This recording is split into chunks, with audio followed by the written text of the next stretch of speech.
Dossier du ministère public par les avocats.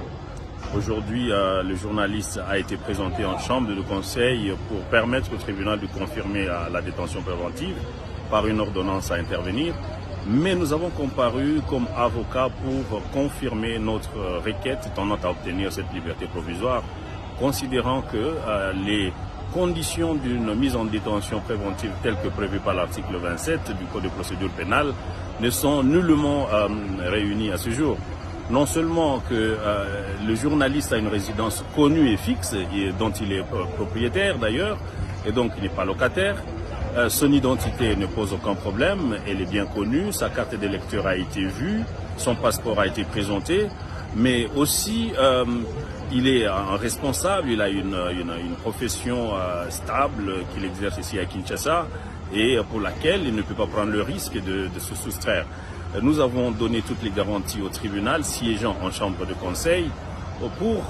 qu'il considère l'importance de l'engagement de notre client, notamment pour ce qui est du respect et de la déférence à toutes les conditions qui lui seront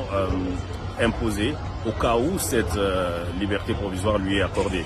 Le tribunal a pris l'affaire en délibéré. Nous sommes donc en attente d'une ordonnance, soit décidant de la confirmation de la détention préventive du journaliste, soit lui accordant la liberté provisoire avec les conditions qui encadrent, évidemment,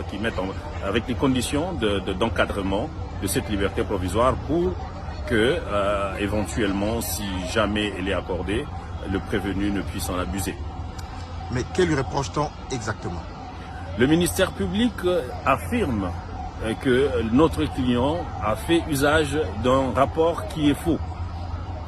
Bien entendu, aujourd'hui, on n'a pas plaidé sur le fond pour établir de si oui ou non le fond et le faux du document est établi, mais il a semblé affirmer que le journaliste, non seulement qu'il a produit un document qui est faux, mais dans lequel est le sceau officiel et la signature d'un des directeurs des systèmes de renseignement de la place ont été trafiqués. Et donc, non seulement qu'il y a ce faux dont il parle, mais il dit aussi que le journaliste a distribué sur les réseaux sociaux ce document faux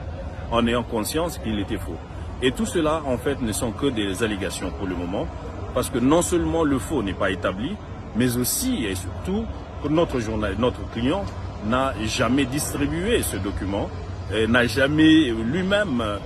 pensé à établir si oui ou non il était faux. Dans le cadre de communication avec ses collègues journalistes, il est arrivé qu'il se partage un document sans qu'il soit besoin d'en discuter ni du contenu ni de la pertinence. Mais actuellement, où est Stanis Boujakera? Stanis Boujakera vient d'être acheminé à Makala maintenant, il y a environ une vingtaine de minutes, et il va être logé là-bas jusqu'à l'intervention de l'ordonnance du tribunal de paix qui a siégé aujourd'hui en chambre de conseil, soit lui accordant,